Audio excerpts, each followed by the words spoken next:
श्री नारायण कवचम्। राजो उवाच यया गुप्तः सहस्राक्षः सवाहान् रिपुसैनिकान् क्रीडन्निव विनिर्जित्य त्रिलोक्या बुभुजे श्रियम्। भगवंस्तन्ममाख्याहि वर्मनारायणात्मकम् यथा ततायिनः शत्रून् येन गुप्तो जयन् मृधे। श्रीशुक उवाच वृतः पुरोहितस्त्वाष्ट्रो महेन्द्रायानुपृच्छते नारायणाख्यं वरमाह तदिहैकमनाः शृणुः। विश्वरूप उवाच धौताङ्घ्रिपाणिराचस्य सपवित्र उदङ्मुखः कृतस्त्वाङ्गकरन्यासो मन्त्राभ्यां वाग्यतः शुचिः। नारायणमयं वरम संह्योदभय आगते देवभूतात्मकर्मभ्यो नारायणमयः पुमान्।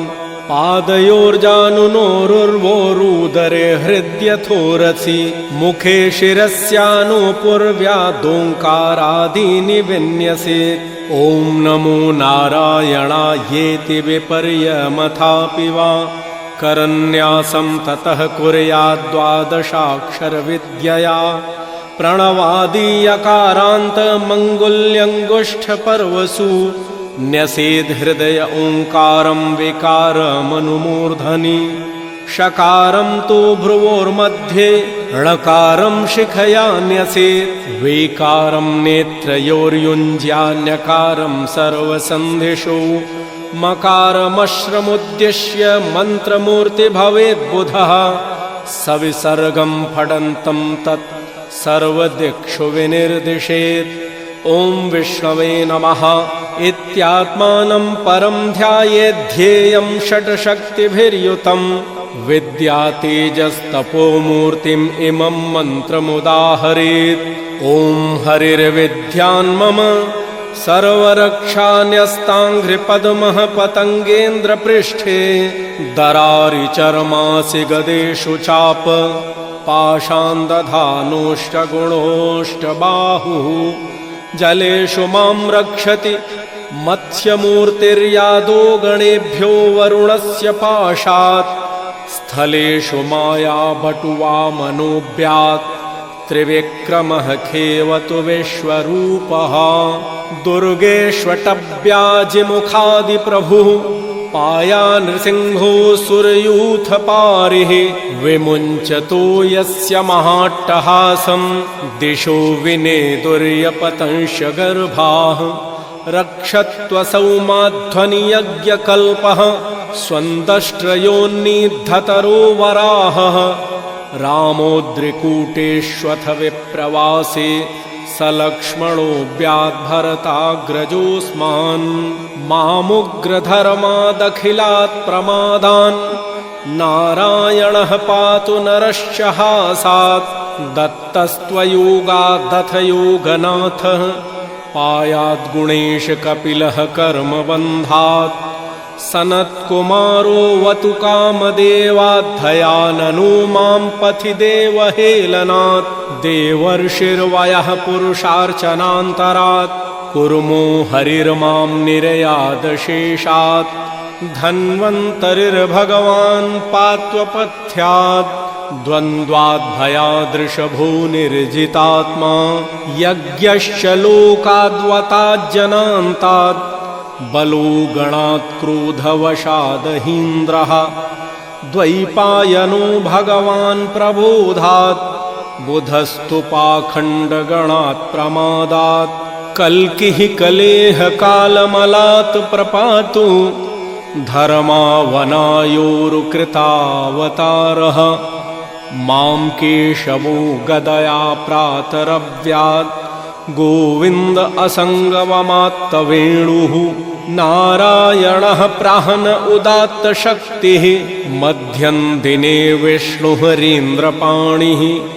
देवोपराह्न मधुहोग्रधन्वा सायन्त्रिधामावतु माधवो मां दोषे हृषीकेश उतार्धरात्रे निशीथ एकोऽवतु पद्मनाभः श्रीवत्सधामा पररात्र ईशः प्रत्यूष ईशोऽसिधरो जनार्दनः दामोदरोऽव्यादनुसन्ध्यं प्रभाते विश्वेश्वरो भगवान् कालमूर्तिः चक्रं युगान्तानलतिग्मनेमि भ्रमत समन्ताद्भगवत्प्रयुक्तं दन्दग्ध्यरिसैन्यमाशु कक्षं यथा वातसखो हुताशः गदेश निस्पर्शन विस्फुलिङ्गे निष्पिण्ढ्यजितप्रियासि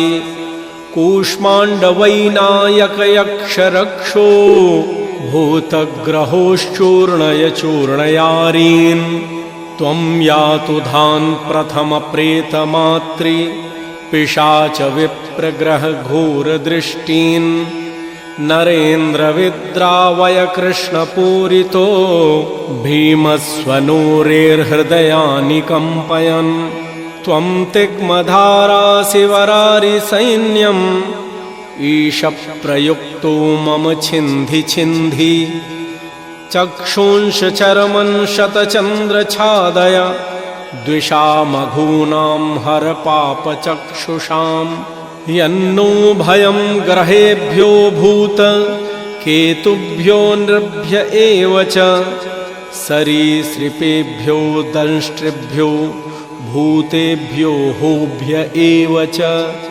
सर्वाण्येतानि भगवन् नामरूपास्त्रकीर्तनात् प्रयान्तु संक्षयं सद्यो येन श्रेयः प्रतीपकाः गरुडो भगवान् स्तोमच्छन्दोमयः प्रभुः रक्षत्वशेषकृच्छेभ्यो विश्वक्सेनस्य वाहनम् सर्वापद्भ्यो हरेर्नाम रूपयानायुधानि नः बुद्धीन्द्रियमनः प्राणान् पान्तु पार्षदभूषणाः यथा हि भगवानेव वस्तुतः सदसच्च यत् सत्येनानेन नः सर्वे यान्तु नाशमुपद्रवाः यथैकात्म्यानुभावानां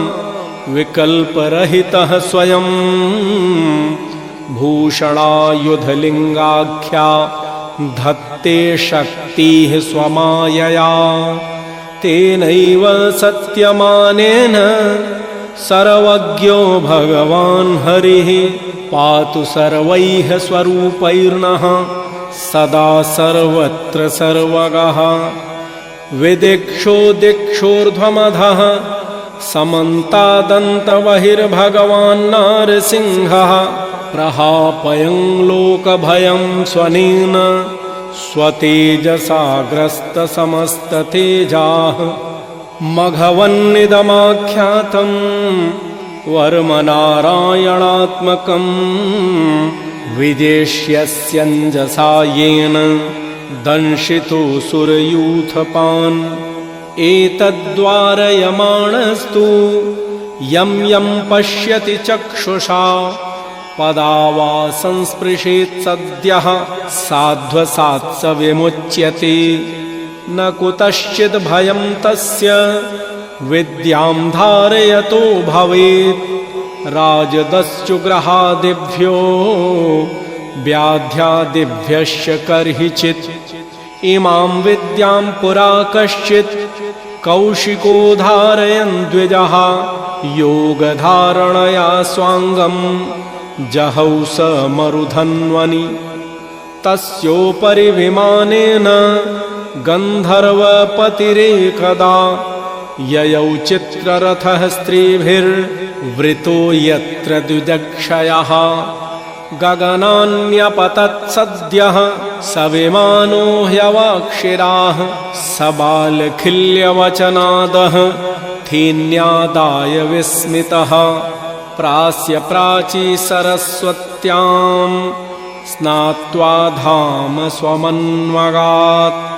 श्रीशुक उवाच यम् इदं शृणुयात् काले यो धारयति चादृतः तं नमस्यन्ति भूतानि मुच्यते सर्वतो भयात्। एतां विद्यामधिगतो विश्वरूपाक्षतक्रतुः त्रैलोक्यलक्ष्मीं बुभुजे विनिर्जित्य मृधे सुरान्।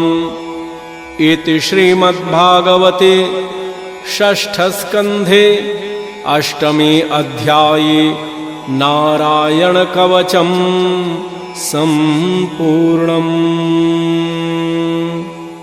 भगवान विष्णु आप सबका कल्याण करें। जय सिया राम।